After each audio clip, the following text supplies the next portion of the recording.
ইতিহাস রচনা করেছে বাংলাদেশ ওয়েস্ট ইন্ডিজে গিয়ে।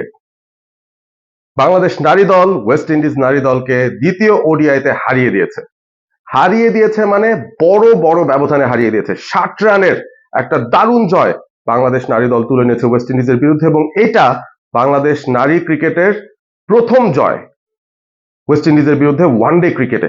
ঐতিহাসিক একটা মুহূর্ত অবশ্যই, এবং এইটা যেহেতু ওয়ার্ল্ড চ্যাম্পিয়নশিপ কিংবা ওডিআই চ্যাম্পিয়নশিপের একটা অংশ, সেই জায়গায় কিন্তু বাংলাদেশ এখনো পর্যন্ত ডিরেক্টলি টপ 6-এ থেকে আগামী ওডিআই বিশ্বকাপে কোয়ালিফাই করার রেসে এখনো পর্যন্ত টিকে আছে।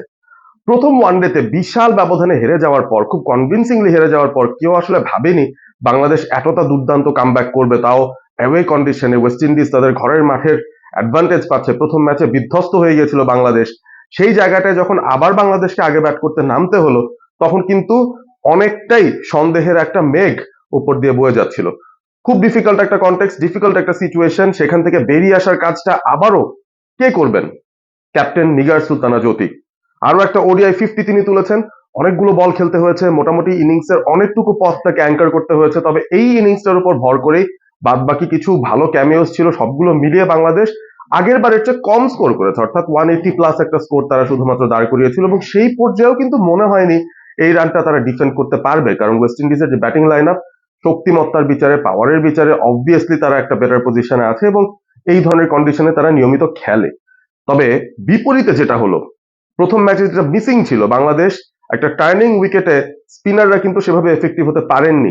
প্রতিপক্ষের সবচেয়ে গুরুত্বপূর্ণ ক্রিকেটার এবং ক্যাপ্টেন হেইসকে যখন ফিরিয়ে দেওয়া হয়েছে, যিনি আগের ম্যাচের সেঞ্চুরিয়ান ছিলেন, তারপর কিন্তু বাংলাদেশকে তেমন একটা পেছনে ফিরে তাকাতে হয়নি, কারণ তখন বাংলাদেশের সেই স্পিন ত্রয়ী সামনে চলে এসেছেন। নাহিদা, ফাহিমা, রাবেয়া, নামগুলো মনে রাখবেন। মানে একটা দলে এই কোয়ালিটির তিনজন স্পিনার, খুবই খুবই বড় মাপের তিনজন স্পিনার, উইমেন্স ক্রিকেটে যারা ডমিনেট করতে পারে সেই মাপের তিনজন স্পিনার কিন্তু বাংলাদেশে আছে, এবং এই বোলারদের উপরই নির্ভর করে কিন্তু মূলত বাংলাদেশ বিগত সময়ে সাকসেস গুলো পেয়েছে, সেটা হোক ঘরের মাটিতে, হোক দেশের বাইরে গিয়ে। এবং সেরকমই একটা ট্রেন্ড এই তিনজন স্পিনার মিলে সেট করলেন। আমাকে যদি জিজ্ঞাসা করেন এই বাংলাদেশের কারেন্ট কনটেক্সটে কাকে আমার সবচেয়ে ভালো লাগে as a left arm orthodox spinner, আমি কোনো পুরুষ ক্রিকেটারের নামই নিব না, আমি এক কথায় বলবো Nahida Akter. He is the best left arm spinner right now for Bangladesh. এবং এই জায়গাটায় আরো একবার নিজেকে তিনি প্রমাণ করলেন। বাংলাদেশ জাতীয় দলের এই ভাইস ক্যাপ্টেন গতকাল প্লেয়ার অফ দ্য ম্যাচ হয়েছেন, 3টা উইকেট তুলেছেন 31 রান দিয়ে, এবং মিডল অর্ডারটা পুরো ভেঙেই দিয়েছেন তিনি এক প্রকার। এবং অন্য প্রান্ত থেকে তাকে সাহায্য করেছেন ফাহিমা এবং রাবেয়া, সেই দুজনও দুর্দান্ত বল করেছেন। এই তিনজন মিলে সব মিলে 7টা উইকেট নিয়ে ফেলেছিলেন। ওয়েস্ট ইন্ডিজ 184 চেস করতে গিয়ে মাত্র 124 রানেই অল আউট হয়ে গেল, এবং সেই জায়গাটায় 60 রানের একটা জয় বাংলাদেশের হয়ে গেছে। ঐতিহাসিক জয় ছিল অবশ্যই। এবং একটা ব্যাপার শুধু মেনশন করতে চাই, যারা এত দূর পর্যন্ত ভিডিওটা দেখেছেন তাদের কাছে আমার একটা রিকোয়েস্ট, ভাই আপনারা খেলাটা কোথায় দেখছেন? খেলাটা কিন্তু আমরা সবাই বাংলাদেশে বসে দেখতে চাইছি। বাংলাদেশে আসলে লিগালি কিভাবে দেখা যায় ব্যাপারটা কিন্তু আমরা এখনো নিশ্চিত না, বুঝতেই পারছি না। চ্যানেল খুঁজতে খুঁজতে হয়রান হয়ে শেষ পর্যন্ত ঘুমিয়ে গিয়েছি। যারা যারা খেলাটা ফলো করতে চাইছেন, শুধুমাত্র ক্রিক ইনফোতে কিংবা গুগলে গিয়ে স্কোর আপডেট গুলো আমরা জানতে পারছি, খেলাটা দেখতে পারছি না। Very disappointing. এই খেলাগুলো আমাদের দেখতে পারা উচিত, কোনো না কোনো একটা ব্যবস্থা আমাদের জানা উচিত যেটার মাধ্যমে আমরা খেলাটা দেখতে পারবো। তো আশা করি যথাযথ কর্তৃপক্ষ এই ব্যাপারটা নিয়ে একটু কনসার্ন হবেন, একটু আমাদের সুযোগ করে দেবেন, কারণ তৃতীয় ওডিআইটাও খুব গুরুত্বপূর্ণ হবে।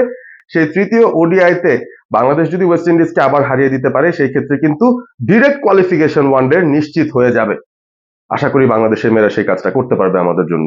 দারুণ খেলেছো মেয়েরা, খুবই খুবই প্রাউড আমরা, এবং আমরা চাই তৃতীয় ম্যাচটাতেও যেন বাংলাদেশ জয়টা তুলে নিতে পারে এবং ইতিহাস রচনা করতে পারে ওয়েস্ট ইন্ডিজের বিরুদ্ধে। জ্যোতি অ্যান্ড কং, congratulations and hats off to you guys. আপনারা রয়েছেন অল স্পোর্ট এবিপির সঙ্গে। সাবস্ক্রাইব করবেন চ্যানেলটি, লাইক শেয়ার করতে ভুলবেন না ভিডিওটি। Stay Assam, stay all sport with all sport ABP.